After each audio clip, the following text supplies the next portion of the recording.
Welcome to On My Way to Wealth, the podcast where busy Gen Xers can learn financial tips as they navigate life on their way to wealth. And now, please join your host, Luis Rosa.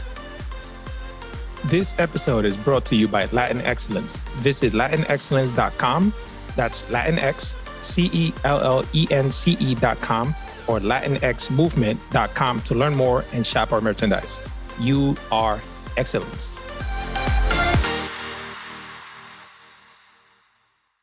Hello, everyone. Welcome to another episode of the On My Way to Wealth podcast, Hispanic Heritage Month Edition. My name is Luis Rosa, and I'm your host. Hispanic Heritage Month takes place from September 15th to October 15th every year as a time to recognize and celebrate the many contributions, culture, and extensive histories of the American Latino community. It first began as Hispanic Heritage Week in 1968, and later on became Hispanic Heritage Month in 1988.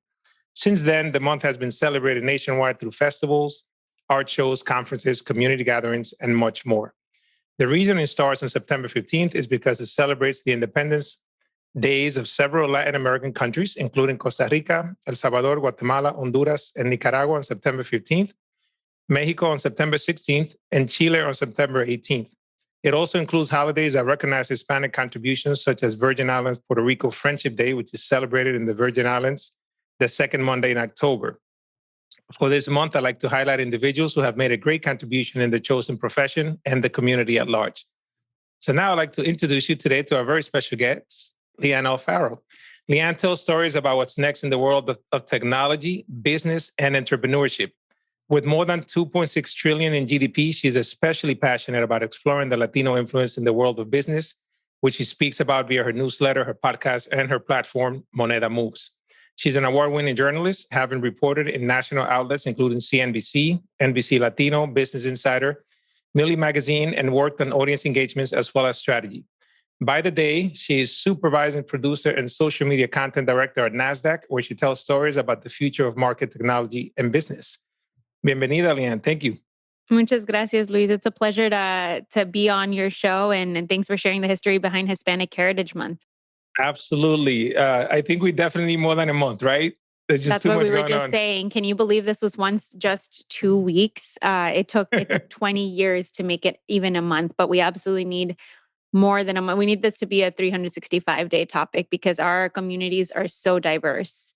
Absolutely. Absolutely. And I thank you for taking the time because I know that especially during this month, you're super busy with all the projects that you're involved in. And before we get started, I actually wanted to congratulate you on your recent Yahoo Finance feature.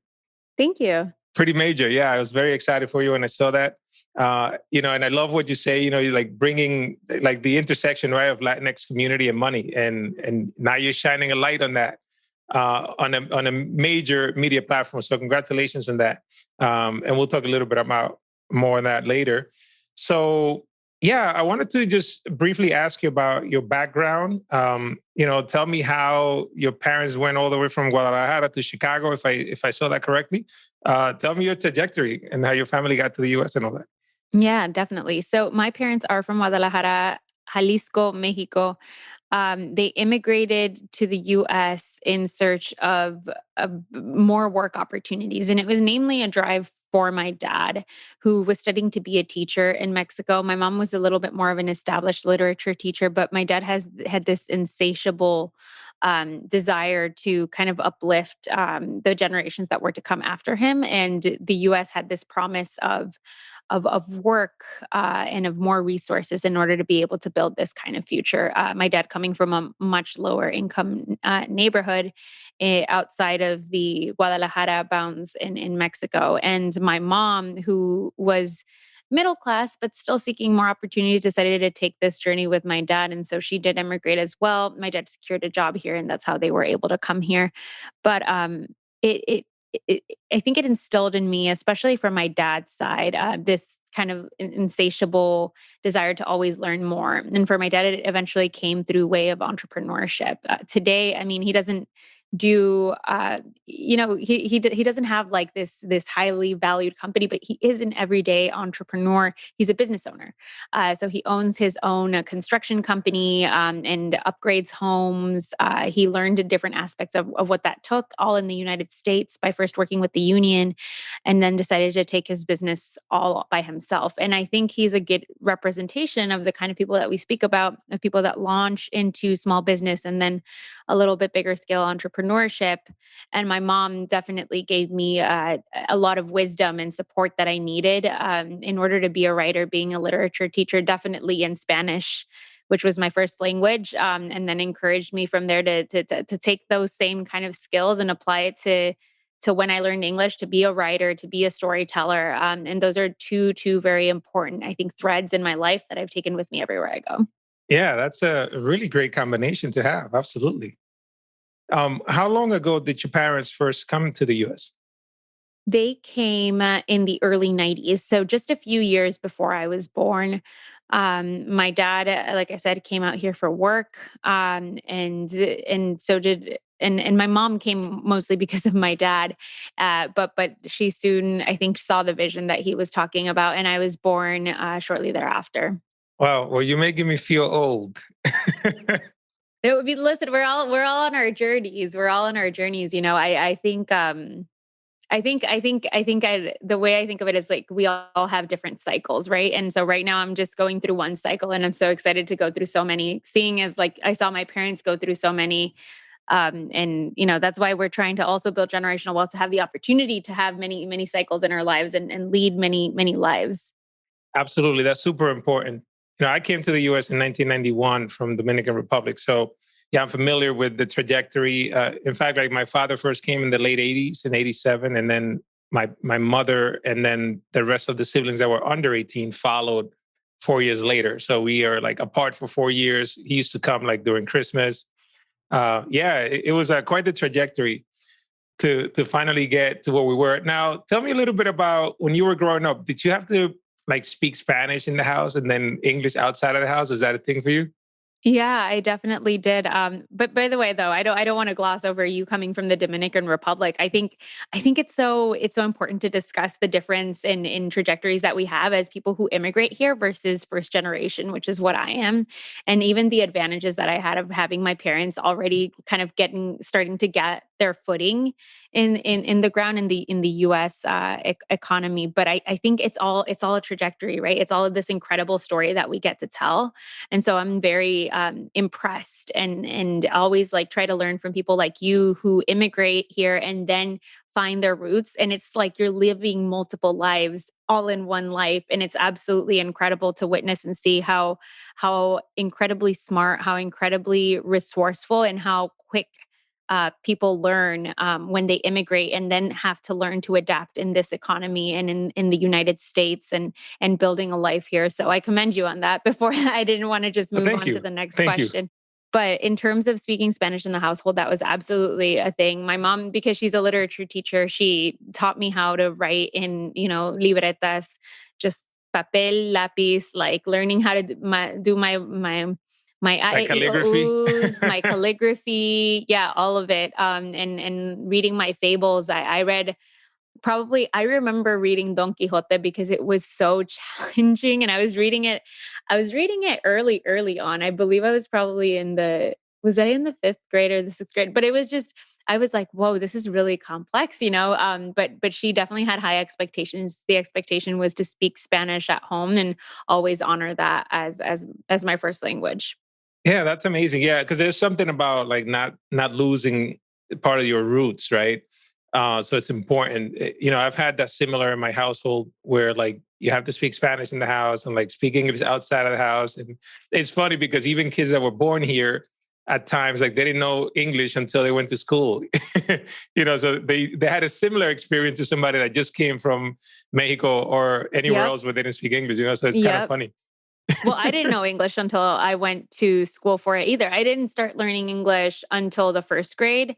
And to be honest, it was a ESL program. And so and I learned English, but when I went to in the second grade, I changed schools and I went to school that did fully English. I realized I didn't know much at all. And so it was like starting from ground zero. And so that was really, really interesting from what I can gather and remember.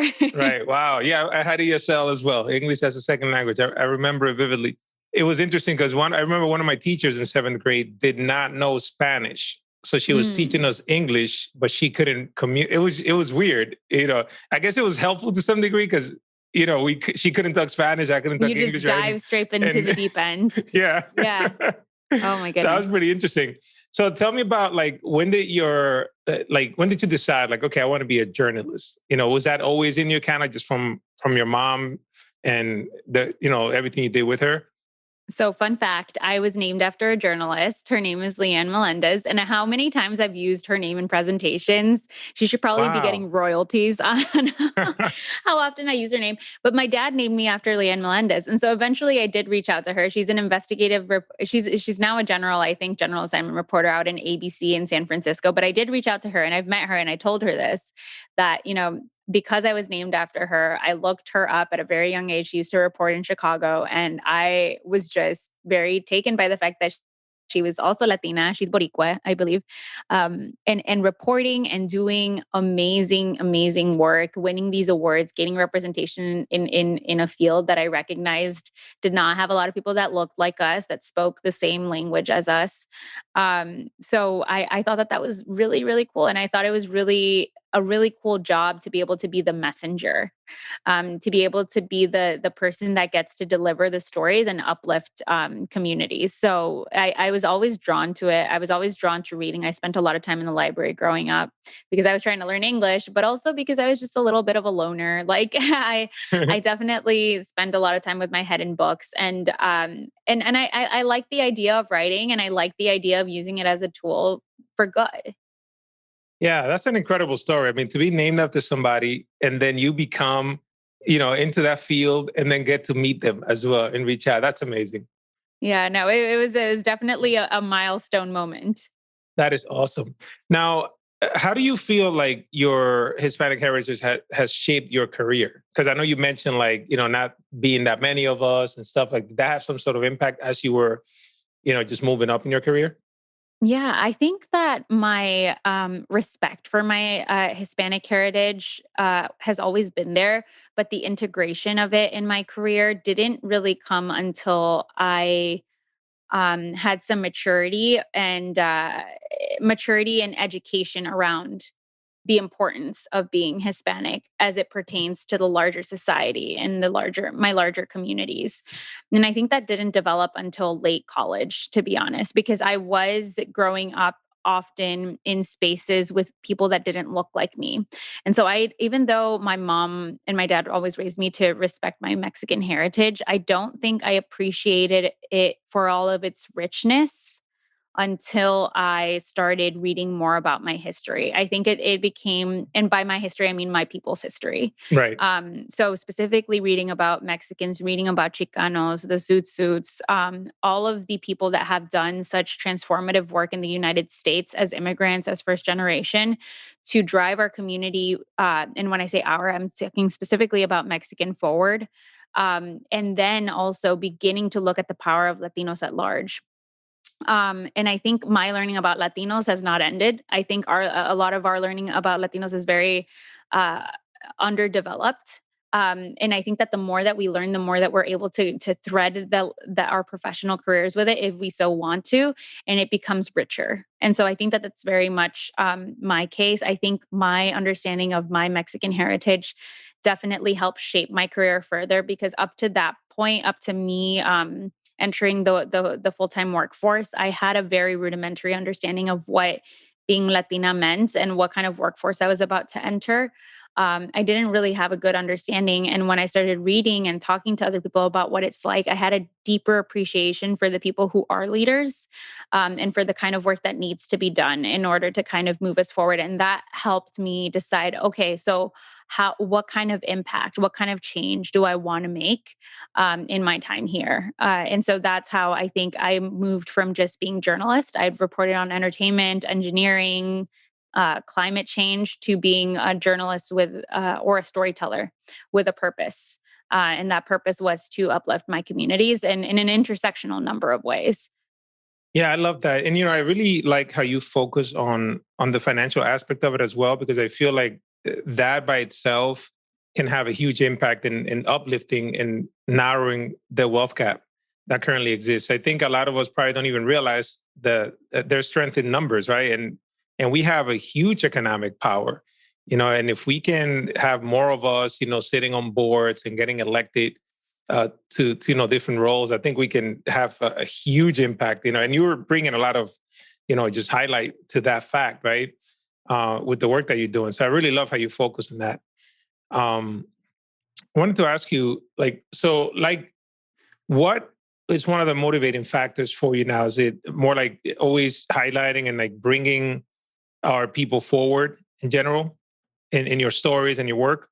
Yeah, I think so far the trajectory has been highlighting people, but also highlighting what we call in the journalism world enterprise stories. An enterprise story is something that highlights an issue. We have this big issue, and I think sometimes it's hard for us to wrap our head around issues.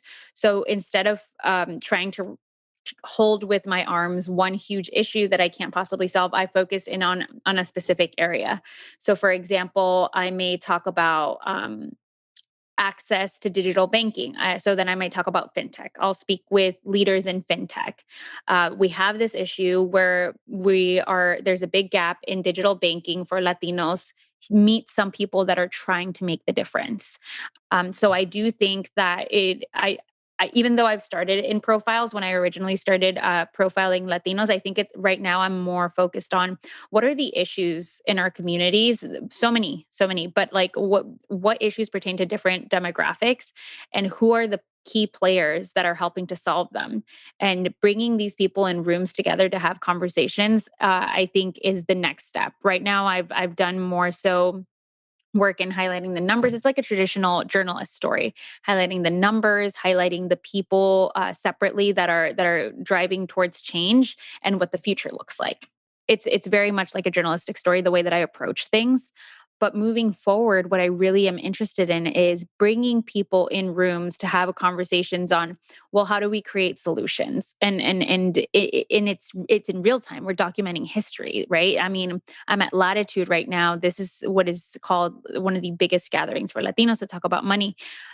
So we need more of these rooms where we can tell stories, where we can help people, invite people into the room, and help them realize that they can be a part of the conversation too, that they should be. We need them, and that money is not a subject for the elite few. It's a subject for everyone, because it is very interdisciplinary in nature, and that's how we're going to get solutions to a lot of the gaps and issues that we're seeing right now.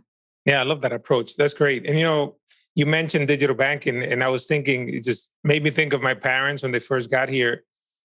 Even just banking in general, at the point, when they're in the early 90s, like they didn't even have bank accounts. And I remember like they would get paid, an actual physical check, and they had to go to check cashing place and pay like, some crazy fee to change, like get the money, so minus a fee. And then they used the check cashing place as like where they did every transaction. They went there to pay for like the electric bill and the phone bill and obviously everything there was a fee attached to it. And eventually, like I thought that was just the way to do it, right? So when I got my first job, here I am with my physical check going to the check cashing place, right? And that's where you get like all these payday loans and all this other stuff. And once I learned, like, no, you can have a bank account and have your direct deposit and then just pay your bills from there, and you don't have to pay any fees, and then I had to like show them like, hey, let me log on to your cell phone and like, I'll take care of it for you kind of thing, super interesting. And it's so interesting to be able to have conversations with people like you, right? People, you and I, who have to be the people in our families to educate. Like we are movers. We have to educate ourselves and then educate our families. So somebody said something really interesting in conversation when I was with them. Beatriz Acevedo, the founder of a fintech company, also Suma Wealth, she was saying it's no wonder that we have so many influencers in this money space right now, because we've done it all along. We influence our families. We have to adapt to new environments. We have to learn. And so naturally we're like, well, I'm not going to sit here with my arms crossed while my family goes and incurs all these fees. Right. And they're missing out of the benefits of being digitally connected. So of course I'm going to educate them. or whatever, any other thing that we've educated our families on, not just our parents. So I thought that was really an interesting observation. Yeah, absolutely. And, and then it gets even bigger in other topics like 401ks and, Yep. and it's interesting because, me as a financial planner, like a lot of stuff comes as second nature. And sometimes when I'm having conversations with people, I realize like what I think is basic, a lot of people is just a complete foreign world to, they're like, I have no idea what a company match is or anything. Like they just, and they miss out Right. on a No, lot and of it's stuff. and it's scary. It's scary, and it's because it's been framed for a very long time as something that's for the few. Like, oh, I'll let someone else handle it for me, or oh, it's not that kind of stuff is not my area. It's everyone's area. I think that we need to share it and open it. And anyway, I can go off on a tangent, but I think there's a lot of parallels between the tech world, which I also sit partly in while working at NASDAQ, and the money world, because for so long we've seen these as sectors that are for the select few, the like elite few, and really money and tech, the way that it should be built, the way that it is here now, it should be for everyone. Tech is going to bleed into every part of our lives. And so it's important that if anything, we reach back and bring people with us, because if anything, there's people that we're leaving behind if we don't make sure to look around us, not even behind us but around us, and make sure that everyone is up to date so that they can properly contribute. Yeah, absolutely. Yeah. And like I say, a rising tide lifts all boats, right? But we need to get people in the water. Yeah. We need to get Yeah. them boats so they can also, just navigate to their success. So wanted to ask you, tell me about Moneda Moves. When did you come up with the idea for the podcast, the newsletter? I came up with it while I was a journalist, and I was at CNBC. I realized I was doing quite a few stories about entrepreneurs who happen to be Latino. And I've always really loved reporting on the Latino community. I used to cover music. I love music, and a little bit of local politics as well. But I hear you like cumbia. Is that right? I do like cumbia. I like cumbia. I like salsa. New York has taught me an appreciation for salsa like no Yes. other. But I think Moneda Moves rose when I was a journalist, and I looked around me and I realized I was a little bit frustrated. I was frustrated with the lack of, and this is 2015, 2016 representation that I saw in media of people of color, and specifically the community I felt closest to, Latinos. I was like, we make so many contributions to the American economy. Whenever I hear about Latinos on the news, I hear about either immigration or crime. But I look at these studies and people talk about how big consumers we are, how we buy a lot of things. But I was more impressed by stats that I saw around small business creation, that in the Yeah. last 10 years, we, as of I believe 2 years ago, the Stanford Latino Entrepreneurship Initiative says, as the last 10 years, we created 34% new businesses compared to 1% on behalf of our other counterparts. I was more impressed by that kind of Yeah, growth. that's amazing. And so everyone was talking about, I remember back then, at least, we were talking a lot about the marketing dollars that Latinos have, the buying power that we have. But I'm like, we're talking about Latinos like they're just consumers, like they just buy, buy, buy. And I mean, sure, that holds a lot of power, but let's talk about ownership, like power of ownership. And I'm like, I am so impressed by all these people who are like first generation or even second generation, or heck, maybe they're immigrants. Maybe they're like my dad and they're out here starting their small businesses with whatever they have. Like, here we go, let's go a chambear. And they have their storefronts, they have their businesses. And I'm just like, there is hustle here. There is ganas, hay hambre. And we don't see the news talk about that. And I'm That's just like, true. why is this the case? Like, we need to change the narrative. And then I think as I started talking to more Latinos in the space, I was like, we also need to talk about the diversity of Latinos.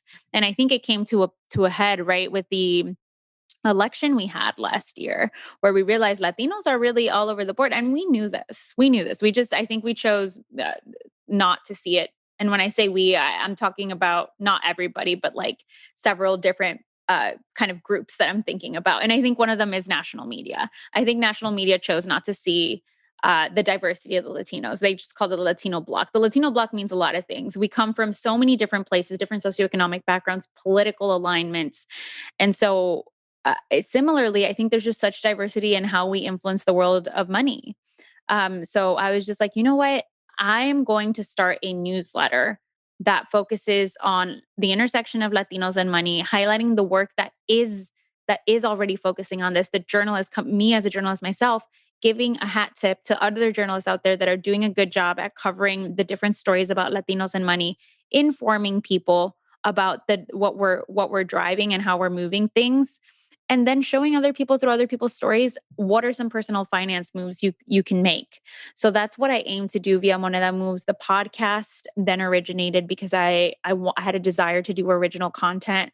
I'm a reporter by nature, so I love to talk to people. I love to tell stories and help provide informative tidbits along the way to help craft the narrative of what movement we're making right here in the States. Yeah, I love it. I love it. And I subscribe to your newsletter. And one of the things I was looking at on the last one, because you mentioned about how a lot of the times we're portrayed as either just like regarding immigration or crime, right? And just the economic power that we have, not just in terms of purchasing power, but also businesses. And one of the things you mentioned that caught my attention, not surprising though, was that the lack of like venture capital among Yes. Latinos as well, and I was not shocked to hear that, but that's something else that we need to get into those rooms as well, right? Yeah. The venture capital that our communities get is devastating low. Yesterday, I was on a panel here, and again, I'm at Latitude, where we mentioned that Latinas get less than 0.5% of venture capital, but they represent 40% of the new Latino businesses. So these Wow. don't add up at all.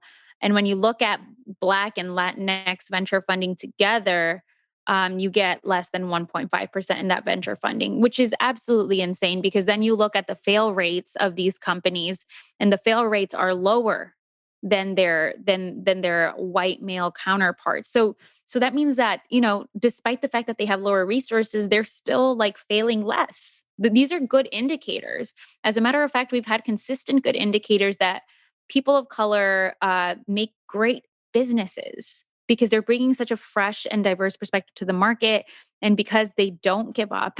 And I'm sure a myriad of other reasons, but there's so many indicators that show that these are successful businesses, but they're not getting the venture capital funding.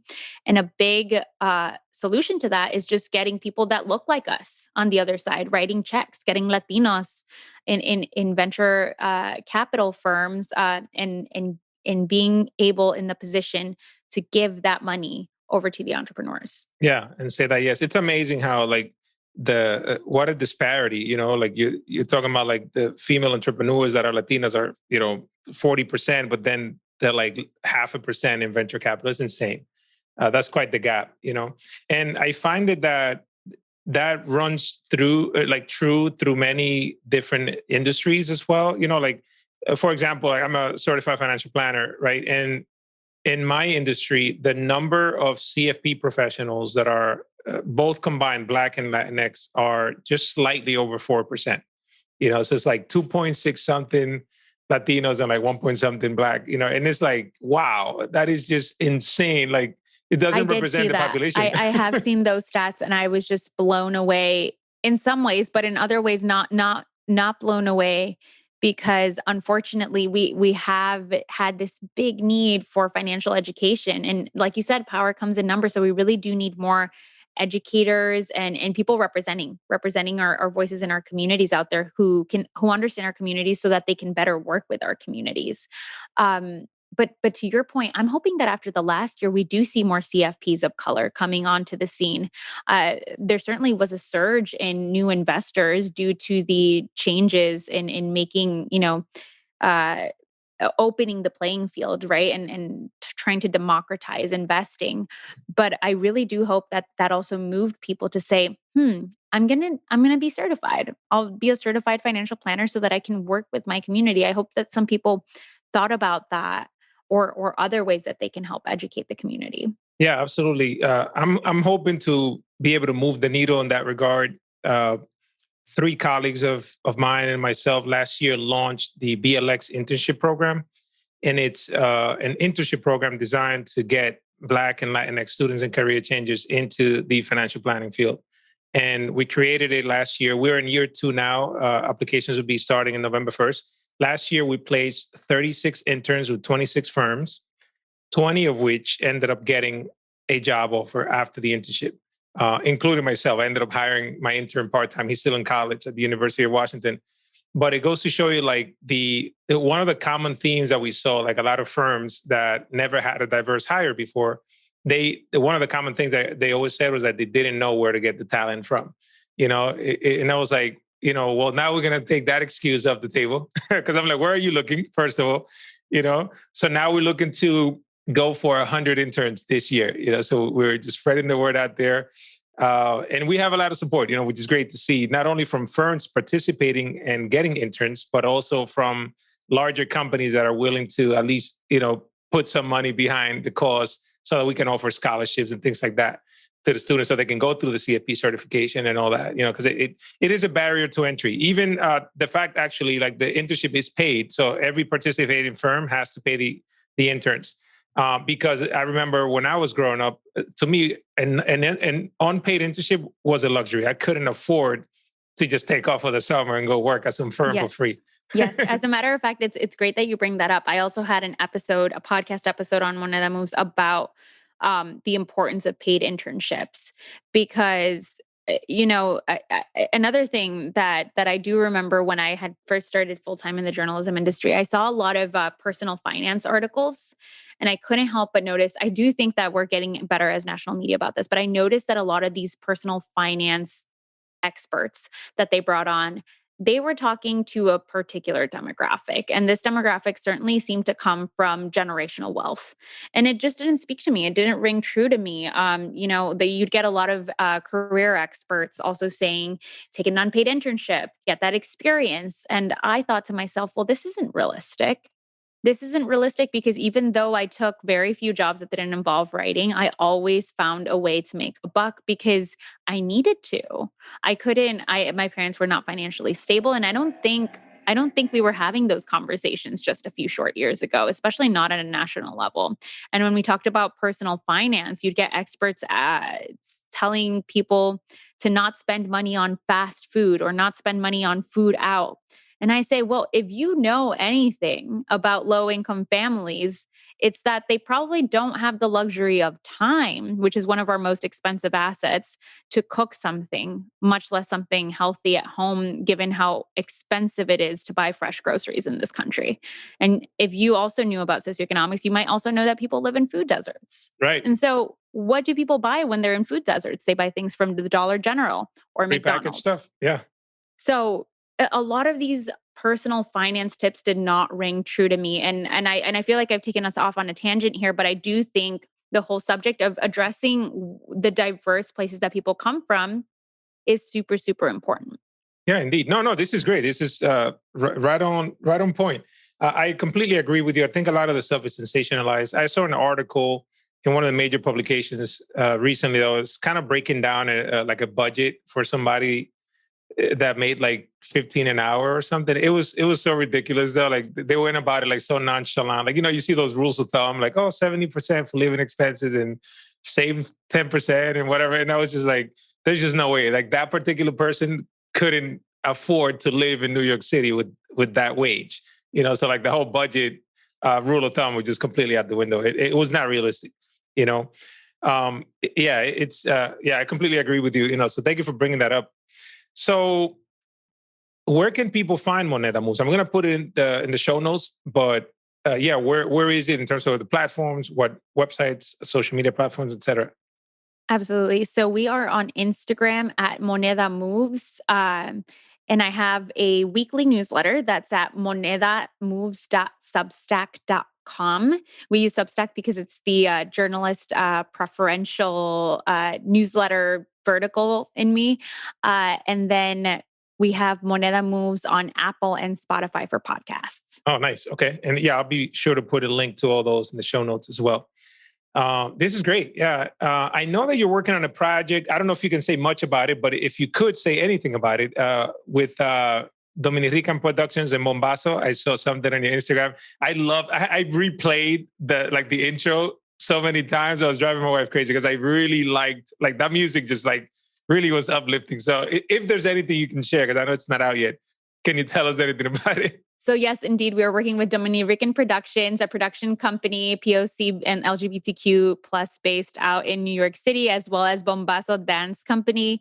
And it is part of this big conference that I've been working on putting together as the co-lead of our Latinx ERG at NASDAQ. So I would love to invite everyone on your podcast. I'll send over the link. But we filmed a Bombazo presentation that will be a part of the conference. And so if you join us, we'll be talking on that conference all about access to capital in the Latinx community, exactly what we talked about here, with some of what we consider are the brightest minds right now. And we'll have a bomba performance from the team and produced by Dominican.